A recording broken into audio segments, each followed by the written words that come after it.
Hi everyone, this is Jim. Welcome to this Blitz test postmortem. This is a postmortem of my Blitz game number 238. I was black here, and my opponent played e4, and I wanted to play the French defense. I played e6, and my opponent played f4, which is a very unusual way to play against the French. More typical is d4, by far the overwhelming favorite. There's also d3 and this knight f3 I've seen as well. Haven't seen these other moves so much. C4 I think transposes into other openings. So f4 was played, and now if I play c5 here, then we've got kind of a Sicilian, sort of a Grand Prix attack against the Sicilian, where I've already thrown in the move e6. So that could be played. I went ahead and played the more direct d5, staying with the French structure. And a lot of times in the Grand Prix attack, you want to play d5 anyway. If you play c5 at this point, white could maybe throw in the move knight c3 and make it a little more difficult to play d5. I guess you could still play it. Okay, but d5 was played, and he pushed on with c5, which appears to be the main. I played d5. He pushed on with e5, which appears to be the main way to play, although knight c3 also possible. And then I play c5. It was knight f3, knight c6, so normal developing moves, c3. And now I go knight ge7, which is a rare move. Apparently f6, challenging this center right away, is the way to play it in the opening book. After knight ge7, we're actually out of the book. So I'm leaving the chess engine off, and we're just going to play through the game, and there's a couple of tactical quiz opportunities, so I'll just report on the engine findings as we go along. It rates this position as about even, and it stays about even as we go through our development, so nobody's making any huge mistakes here. All pretty normal moves.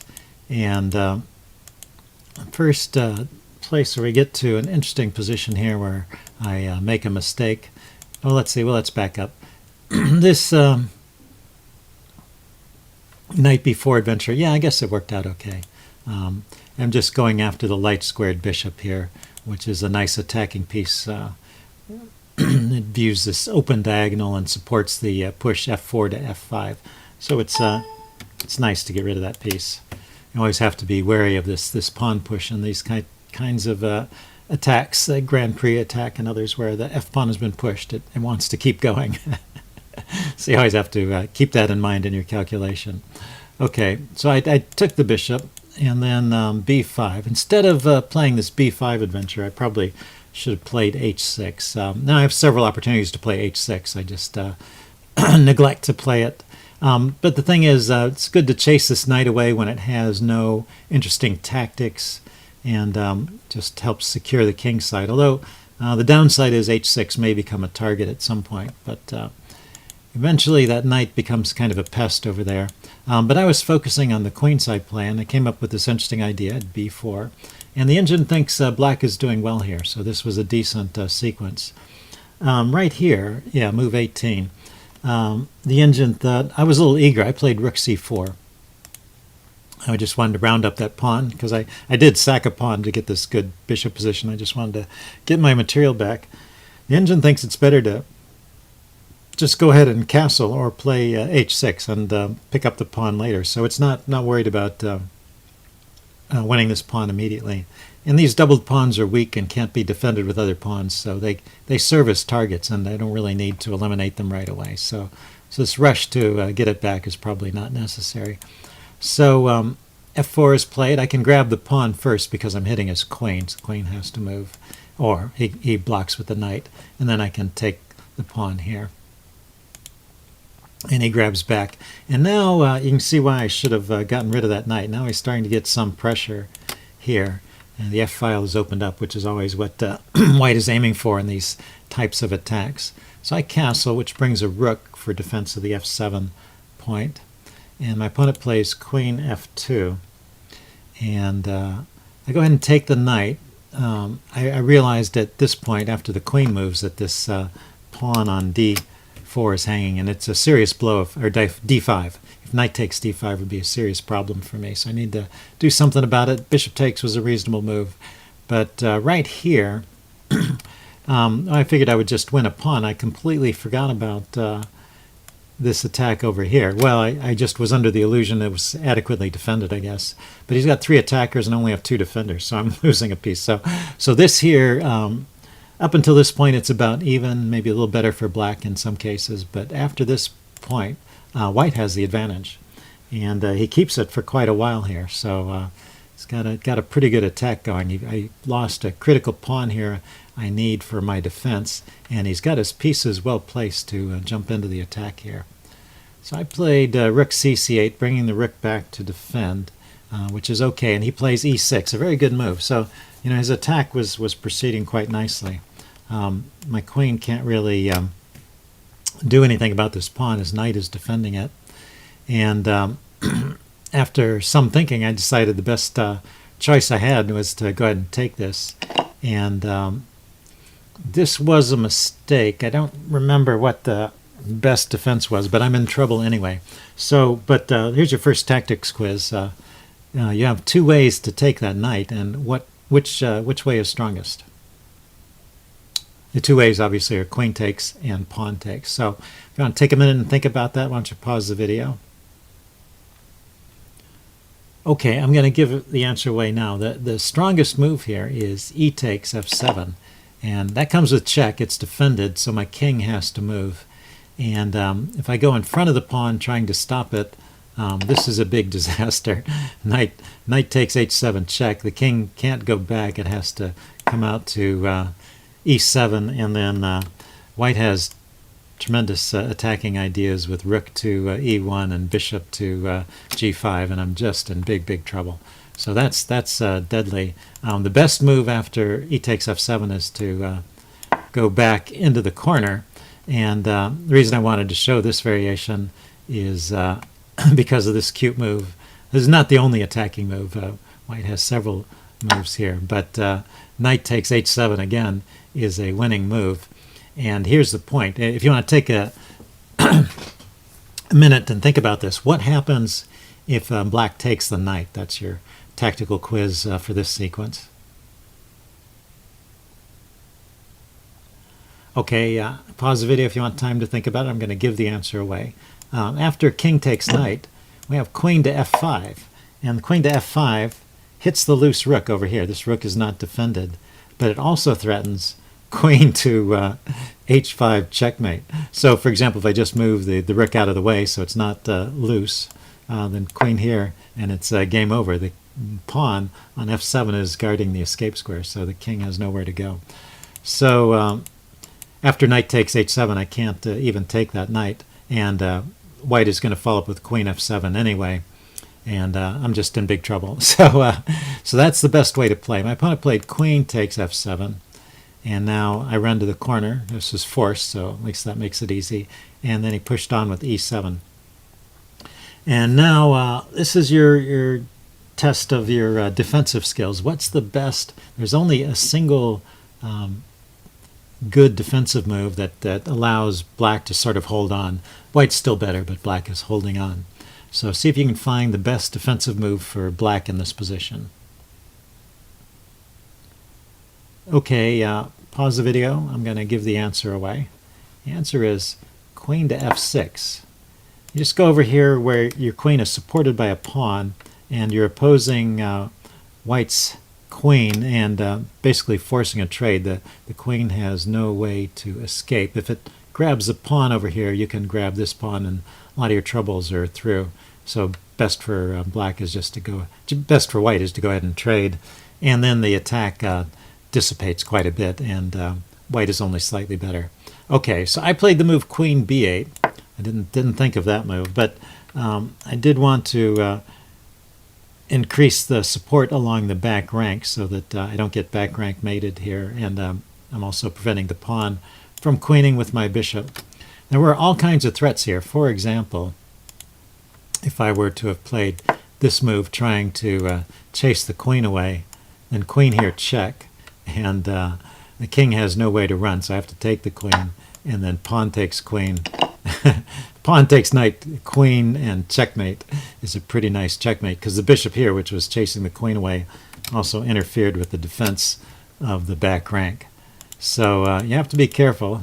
So queen b8 was a move that holds on, but not against the best play. And in fact, there is a mate in 5 from this position. So I'm going to give you 2 chances at this. I'm going to give you a quiz at this point, see if you can see the mate in 5. Then I'm going to play a move and then see if you can see the mate in 4. So white is winning here and has a mating attack. And actually, you can think of it as being a mate in 3 at this point because a couple of the moves are just computer moves where it's throwing pieces away, trying to slow it down. Okay, pause the video if you want to think about it at this point. You are going to get one more chance to think about it. The first move in the sequence is knight to e6. And now checkmate is threatened, so that's why you might want to consider that move. And there's only one move that defends this pawn, which is rook to g8. And so now this is the next move in the sequence, and it's really the key to the combination. So that's why I thought I would give you a second chance at this one. Can you find the white move here that forces mate? And like I said, the engine from this point says it's a mate in 4, but you can think of it as a mate in 2 because some of those moves are just useless moves. It's basically a mate in 2. Okay, pause the video. I think this is worthwhile thinking about. Usually you can find mates in 2 if you just look through all of the forcing continuations. Okay, but I'm going to give the answer away now. The answer is bishop to h6, and it is a strange move, I have to admit, because you're putting the bishop right where it can be taken. But first of all, it's something you might have thought of because there's now a direct threat. Bishop takes, check, rook takes, queen takes, checkmate. So if black does a nothing move, that's what's going to happen. So the first obvious try is maybe a pawn takes bishop. But pawn takes bishop fails to queen f6 check, only one move to block, and then queen takes g7 is checkmate. So that's your mate in 2. After you take the bishop. So I guess it was a mate in 3 with the bishop move. Okay. So if that doesn't work, what else can you try here? Yeah, I think that's it. I mean, the thing I was going to try during the game was this move, queen to e8. Just trying to trade this off, but you can come in here with the bishop check and mate that way. So yeah, there's no other way to stop it. No way to bring additional force. And this is what I meant about useless moves. The computer is suggesting moves like queen to f8, which defends a pawn, but of course the queen can just be taken. So that's a pretty useless move. So yeah, it's just game over, this bishop h6 move. Very powerful. So it's the kind of move you want to keep in mind when you've got your attacking combination going. This was a possibility. The thing to notice is the king has no squares, so just a bishop sitting there is going to deliver checkmate. And then you also notice that if I take it, it opens up this diagonal and the queen check and mate follows. Queen check on f6 and mate on g7. So that's how the game probably should have ended. My opponent played pretty well. I mean, he was maybe a little worse in the opening, but he kept his chances, and when I made a mistake, dropped by taking on c3, he got this strong attack going. So good play, but he missed his mating chance. He played rook c1, and now I got to play my move queen e8.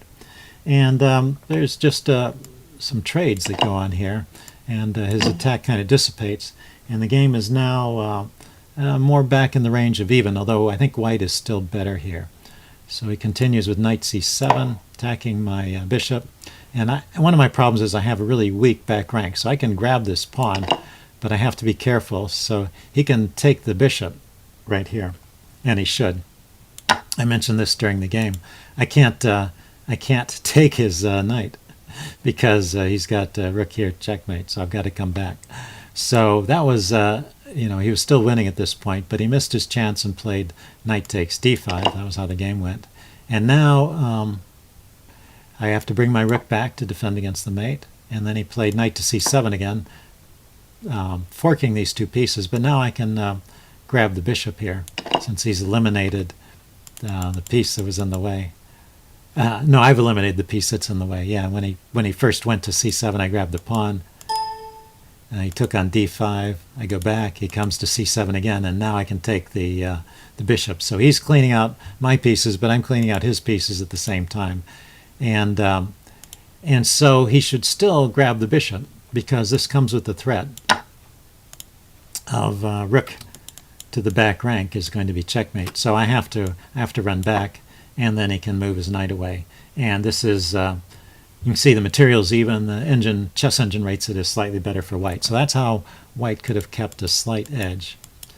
So his well, it's not quite his final mistake, but this move d5 was definitely a mistake. And so now I'm just a piece up. I just give some space for my king, so my rook doesn't have to come back when he takes the bishop. So he takes the bishop, and I can just take the knight, and I stay a piece up. So white tried rook d1 here, getting behind his pawn, hoping to push it forward. And I go around and get in front of the pawn. And let's go forward a few moves. I'm just winning all through here.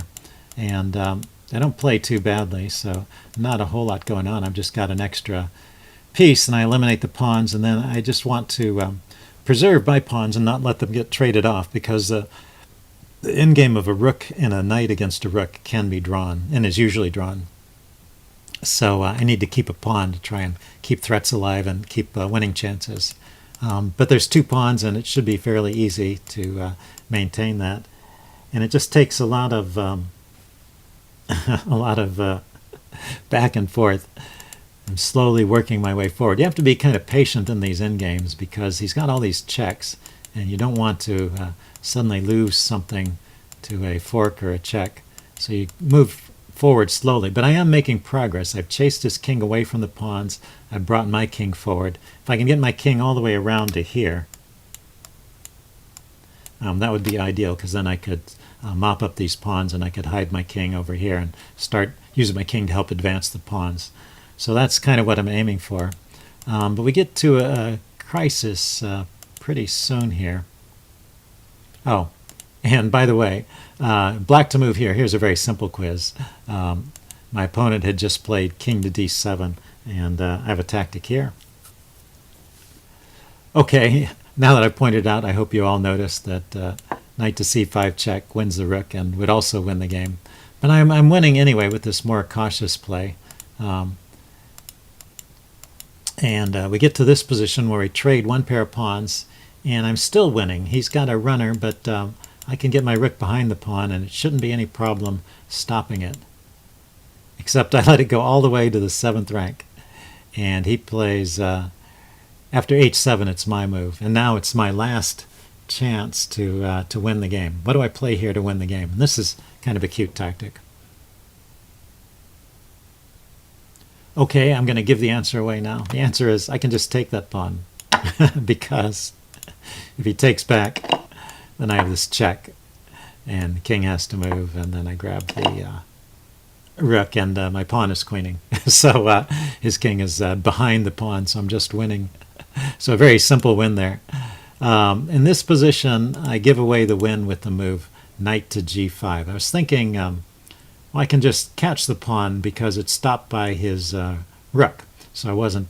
Oh, I was low on time, too, to give myself an excuse. But knight g5, and I've got two pieces attacking the pawn, so I should just win it. Except white has a very typical in-game tactic, which is he moves the rook with check. The king has to move out of the way, and then he can queen the pawn.